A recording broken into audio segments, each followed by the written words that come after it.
Welcome to our podcast, Learn Biblical Greek, brought to you by Dr. William Stewart, the co-founder of Teleios.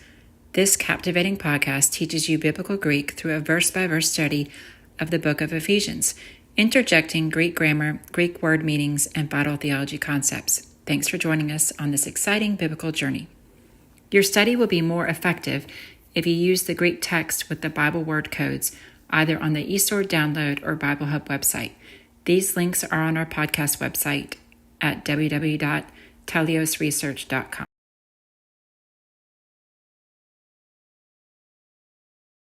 Hi, I'm William Stewart, co-founder of Teleios. Welcome back to our podcast on learning biblical Greek.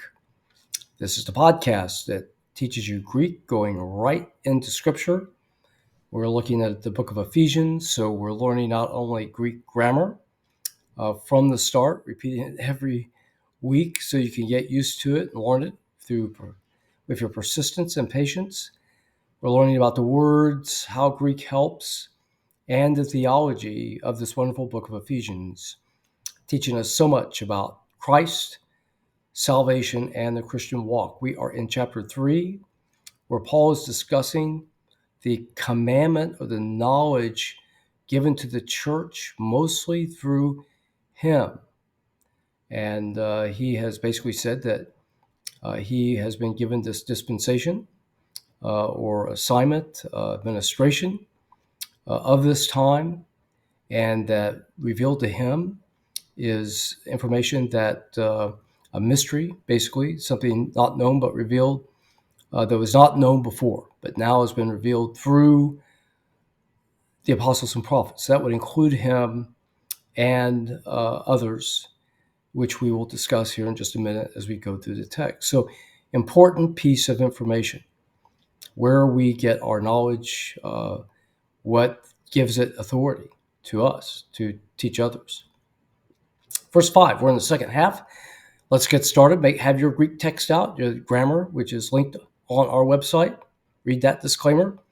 We start in the middle with os, omega s. This is as, it's sort of a cognate, as in English, the os in Greek. It's really always this word.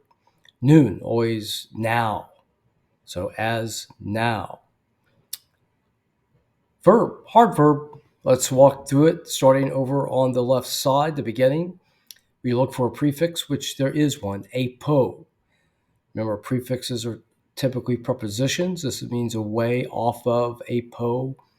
Then we look for the augment, the epsilon, typically, and it indicates the past tense in the indicative. The indicative is the reality tense, something that's real. Kloop, okay, this is the root word that you find in the dictionary. And then we have the the, T-H-E, theta, eta, at the end, which indicates the passive aorist third person singular. Now, instead of a P, we have an F in this form. Why is that? Well, if you put, it's called the labial, a P. So if you put a theta in front of it, the P will go to a soft sound, and that would be an F. So P and F are similar in terms of sounds. F is softer, P and P. So I think it's all, we don't know why the Greeks did this. It's all on pronunciation. It's called the square of stops. And this is in the grammar that we have online. Otherwise, you can also ask Copilot or Google it. Okay. TOIS, short word, starts with a T, so we think oblique case for a article. The OIS is the masculine or dative plural, and of course, it will match. Then it has to be followed by a noun, and it is apostolos, another adjective, agis, then apostoles. They all match, telling you that apostolos is a second declension. So remember, the article gives you the gender and the noun gives you the declension. So the holy apostles. Of course, apostolos is a word that just means sent forth. And this is a general term. And but in the church, it relates to the 12 apostles who led the early church. In this case, of course, it would include Paul, who essentially replaced Judas. And Paul is so important in terms of what he teaches because he was taught at the foot of Christ post-ascension in the third heaven in 2 Corinthians 12. So he especially, as I think we gain from this chapter, and we gain from Colossians 1:25, was given information to give to the church on how to live and what to obey. Auto. So that's OU. That's, of course, the genitive masculine. His holy apostles, Kai, and as Runge says, it's sharing two phrases or two thoughts within the same topic.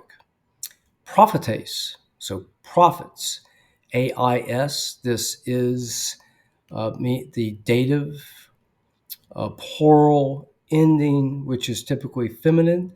In this case, prophets are masculine. So this is one of those rare instances you have a second declension noun with a feminine ending. Okay, so if there was a article in front of prophetes, it would take the masculine gender, tes. In pneumate, we'll come back to prophets in just a minute. In pneumate, in, that preposition which is so common, in, inside of, on, at, by means of. Pneumate, so again, the root word here ends in a consonant, pneumat. And then the I is the dative singular, in the Spirit. Okay, so as it is now revealed unto the holy apostles and the prophets by the Spirit. The verb there is apocalypsis, where we get the word apocalypse, often thought to mean a final battle, but really just means reveal. It's a word, when it's used in the New Testament, indicates information given at an advent of Christ. Generally, this comes from the Greek word book Kittel. I forgot which author, so it could be first or second advent. Prophets here, who are the prophets? This could be controversial. These could certainly be the apostles, but they are named elsewhere or in the phrase also as the apostles. There were some non-named, non-writing prophets, John the Baptist, Agabus, the four daughters of Philip, as I remember in Acts. There was Silas, is called a prophet, Barnabas, Judas, called Barsabbas. Now, were these prophets or other named prophets or unnamed prophets telling the future? Well, we don't. Agabus did, but his prophecy in Acts was pretty apparent. Were they telling forth the truth? Much like the prophets in Ephesians 4, which we'll talk about next chapter. So remember, prophecy, the Greek word can encompass telling the future or telling forth the truth of God. And in the early church, we know from Ephesians 4, telling forth that message, I think before we had scriptures and before there were a lot of mature believers, that position was common, apparently, in the early church and important, who perhaps God gave them special abilities to tell forth his truth to help teach the people. We don't know.